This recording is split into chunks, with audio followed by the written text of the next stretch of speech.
Griffith villain है या visionary, आपको क्या लगता है?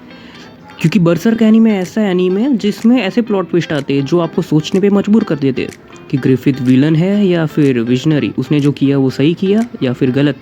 आइए चलिए इसे ब्रेक डाउन करते हैं इसी वीडियो में। जहाँ पर बात होती है बरसर्क की, तो ये काफ़ी रियल लाइफ इवेंट से इंस्पायर्ड है। जैसे कि 14 से 15 एडी में फ्रांस और इंग्लैंड के बीच काफ़ी हद तक बहुत ज़्यादा ब्रूटल लड़ाइयाँ होती थी। तो उसी लड़ाइयों में कई सारे मर्सिनरी बैंड्स बन चुके थे कि जो चाहते थे अपना किंगडम एक्सपैंड करना, अपने बैंड को एक्सपैंड करना, पैसे कमाना, कौन नहीं चाहेगा। ये वैसा ही जैसे कि बैंड ऑफ हॉक है, जिसे बनाने वाला है ग्रिफिथ। ग्रिफिथ कोई बड़े फैमिली से बिलोंग नहीं करता, वो एक नॉर्मल मिडिल क्लास फैमिली से बिलोंग करता है, जिसका सपना है एक दिन खुद का बहुत बड़ा एम्पायर खड़ा करना। और ये सपना नेक्स्ट टू इम्पॉसिबल लगता है बरसर्क वर्ल्ड में, क्योंकि उस टाइम पे हर एक यही चीज़ करना चाहता था, क्योंकि हर एक को सत्ता से बहुत ज़्यादा प्यार होता है, अपना किंगडम एक्सपेंड करना होता है। और Griffith like middle class family से बिलोंग करते हैं, उसके पास है ही क्या, वो कैसे ही अपना किंगडम बनाएगा। ग्रिफिथ की ड्रीम की वजह से हर कोई उसे एज अ स्पेशल चाइल्ड देखता था, क्योंकि ज़रा उसे एक बार देखो तो सही, एकदम लंबे सफ़ेद बाल है, काफ़ी स्ट्रॉन्ग है, ब्लू आँखें है, एकदम खूबसूरत दिखता है, काफ़ी समझदार है। और इतनी छोटी सी उम्र में इतना बड़ा बैंड, मर्सिनरी बैंड खड़ा करना, वो कोई गुड्डे गुड़ियों का खेल थोड़ी ना है। ये सिर्फ ग्रिफिथ ही कर सकता है, जैसे कि कोई स्पेशल वन हो, जैसे कि कोई भगवान का अंश हो। ऐसे ही लोग उससे पोर्ट्रे करते थे।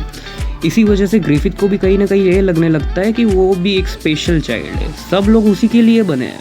ग्रिफिथ का ये मानना था कि हर एक इंसान के पास एक बर्निंग डिज़ायर होना चाहिए अपने ड्रीम पूरा करने के लिए, जो आपको कुछ भी करने पे मजबूर कर देता है। बर्निंग डिज़ायर का मतलब होता है कुछ भी पाने की चाहत या फिर कुछ खो देने का डर। ये चीज़ें इंसान को कुछ भी करने पे मजबूर कर देती है।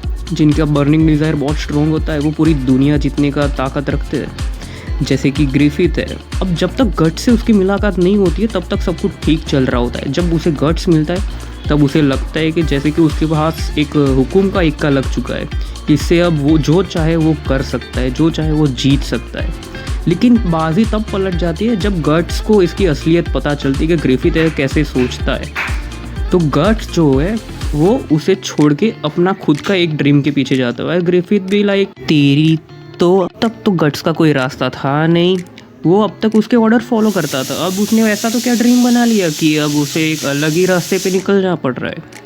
ग्रिफिथ को ये बात बिल्कुल पसंद नहीं है और उसने कुछ ऐसे कांड कर लिए जो आपने बरसर्क देखा हो तो पता होगा।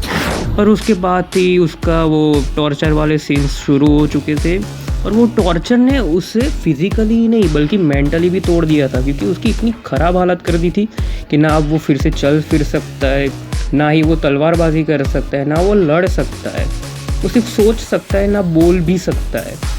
अब ऐसी कंडीशन में ग्रिफिथ तो अपना सपना पूरा करने से रहा। एक्लिप्स वाले सीन में ग्रिफिथ को एक होप मिलती है कि जिससे वो अपना किंगडम फिर से बना सकता है, अपना ड्रीम पूरा कर सकता है। और कौन ही नहीं चाहेगा कि अब खुद को एक नई बॉडी मिले, कि जो ऐसी हालत होने के बाद कि अब वो फिर से अपना गोल पूरा कर पाए, उसकी डेस्टिनी अब वो पूरी कर सकता है। तो लाइक उसने सेक्रीफाइस कर लिया सबको।